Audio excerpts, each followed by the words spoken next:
ದ್ವೇಷ ಭಾಷಣ ತಡೆ ಬಿಲ್ಗೆ ರಾಜ್ಯಪಾಲರು ಅಂಕಿತ ಹಾಕದ ವಿಚಾರಕ್ಕೆ ಸಂಬಂಧಪಟ್ಟಂತೆ ಮಂಗಳೂರಿನಲ್ಲಿ ಮುಖ್ಯಮಂತ್ರಿ ಸಿದ್ದರಾಮಯ್ಯನವರು ಪ್ರತಿಕ್ರಿಯೆ ಕೊಟ್ಟಿದ್ದಾರೆ.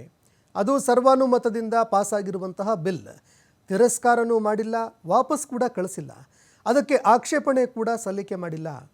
ಅವರು ಯಾವಾಗ ಕರೀತಾರೆ ಆಗ ಹೋಗಿ ಅದನ್ನು ವಿವರಣೆ ಮಾಡ್ತೀನಿ.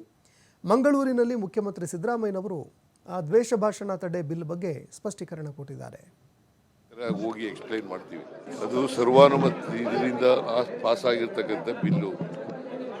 ಅವರು ಇನ್ನೂ ತಿರಸ್ಕಾರನೂ ಮಾಡಿಲ್ಲ, ಮತ್ತೆ ವಾಪಸ್ಸು ಕಳಿಸಿಲ್ಲ, ಮತ್ತೆ ಅಕ್ಸೆಪ್ಟ್ ಮಾಡಿಲ್ಲ, ಅಂಕಿತನೂ ಹಾಕಿಲ್ಲ. ಅದಕ್ಕೆ ನೋಡೋಣ ಅವರು ಯಾವಾಗ ಕರೀತಾರೆ ಹೋಗಿ ಎಕ್ಸ್ಪ್ಲೈನ್ ಮಾಡ್ತೀವಿ. ಅದು ಸರ್ವಾನುಮತದಿಂದ ಪಾಸ್ ಆಗಿರ್ತಕ್ಕಂಥ ಬಿಲ್ಲು. ಅವರು ಇನ್ನೂ ತಿರಸ್ಕಾರನೂ ಮಾಡಿಲ್ಲ, ಮತ್ತೆ ವಾಪಸ್ಸು ಕಳಿಸಿಲ್ಲ, ಮತ್ತೆ ಅಕ್ಸೆಪ್ಟ್ ಮಾಡಿಲ್ಲ, ಅಂಕಿತನೂ ಹಾಕಿಲ್ಲ. ಅದಕ್ಕೆ ನೋಡೋಣ ಅವರು ಯಾವಾಗ ಕರೀತಾರೆ ಹೋಗಿ ಎಕ್ಸ್ಪ್ಲೈನ್ ಮಾಡ್ತೀವಿ. ಅದು ಸರ್ವಾನುಮತದಿಂದ ಪಾಸ್ ಆಗಿರ್ತಕ್ಕಂಥ